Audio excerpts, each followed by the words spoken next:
नमस्कार साथियों। देवी सरस्वती विद्या, संगीत और बुद्धि की देवी होने के साथ साथ ब्रह्मांडीय ऊर्जा का एक ऐसा स्रोत, एक ऐसी शक्ति है जो सृष्टि की मूल ध्वनि से जुड़ी है। पुराणों में एक कथा आती है, ब्रह्मा जी ने जब सृष्टि की रचना करनी चाहिए तो उनको विचार आया कि संसार में ज्ञान कहाँ है। तभी ब्रह्मा जी की वाणी से उत्पन्न हुई देवी सरस्वती, जिन्हें वाक भी कहते हैं, जिसका अर्थ होता है दिव्य वाणी।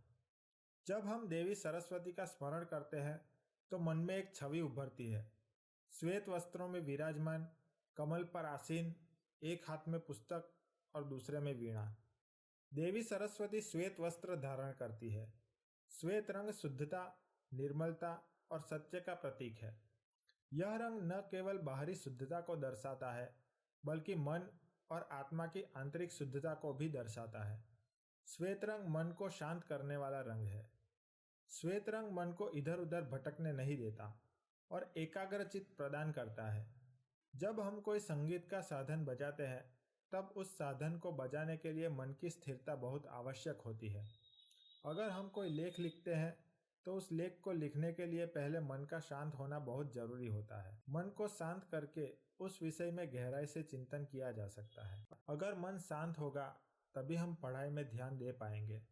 अगर मन शांत न होकर इधर उधर भटकता रहेगा तो पढ़ाई में चित्त एकाग्र नहीं होगा और ज्ञान प्राप्ति नहीं हो सकेगी। देवी सरस्वती की वीणा से सृष्टि में सुर और संतुलन उत्पन्न होता है। वीणा का हर तार ब्रह्मांडीय कंपन का प्रतीक है। पुराणों में उल्लेख मिलता है कि सरस्वती की वीणा की ध्वनि से ही ऋषियों को वेदों की ऋचाएं सुनाई दी। सनातन धर्म के अनुसार वो ध्वनि जिससे सृष्टि आरंभ हुई उसे नाद ब्रह्म कहा जाता है। नाद ब्रह्म को उस परम ब्रह्म के रूप में भी जाना जाता है जो ध्वनि रूप में है। सरस्वती नाद ब्रह्म की अधिष्ठात्री है।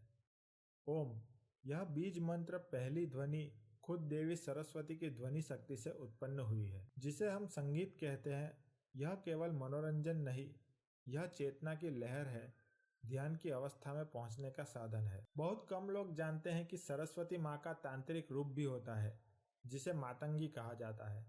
मातंगी देवी काले रंग की होती है, जिनकी उपासना गुप्त विद्याओं के लिए की जाती है। उनका संबंध मानसिक ऊर्जा और कल्पना शक्ति से है। अगर सरस्वती ब्रह्मा की चेतना है तो मातंगी उसी चेतना का रहस्यमय तांत्रिक पक्ष है। मातंगी देवी उन साधकों की आराध्य है जो वाणी सिद्धि, सुरों पर नियंत्रण और मंत्रों की सिद्धि चाहते हैं। मातंगी साधना में विशेष रूप से गायन, जप और ध्वनि साधनाएं की जाती है। यह रूप साधकों को उच्च मानसिक शक्ति और वाणी सिद्धि प्रदान करता है। संगीत में राग, ताल, लय, यह सब मिलकर जो प्रभाव उत्पन्न करते हैं वह सीधे आत्मा को छूता है। यही कारण है कि सरस्वती को भावना की अधिष्ठात्री भी कहा गया है। वीणा केवल एक वाद्य यंत्र नहीं, बल्कि ब्रह्मांड की संरचना का प्रतीक है। वीणा के 7 तार सप्त स्वरों के प्रतीक है। ये स्वर हमारे सप्त चक्रों से भी जुड़े हैं। वीणा के कंपन से मन, वाणी और आत्मा तीनों प्रभावित होते हैं। पुराणों के अनुसार देवताओं के संगीताचार्य नारद मुनि स्वयं सरस्वती के भक्त हैं। उनका तंबूरा देवी की वीणा की प्रतिछाया है। नारद जी कहते हैं कि जब भी वे अपने तंबूरे पर नारायण नारायण गाते हैं तो वह संगीत उन्हें स्वयं देवी सरस्वती की कृपा से प्राप्त होता है। देवी सरस्वती का हर पहलू, चाहे वह उनका स्वरूप हो, प्रतीक हो या पूजा की विधियां, गहरे आध्यात्मिक और दार्शनिक अर्थों से भरा है। उनकी पूजा और ध्यान से व्यक्ति न केवल बुद्धि बल्कि आंतरिक शांति और रचनात्मकता भी प्राप्त कर सकता है। धन्यवाद।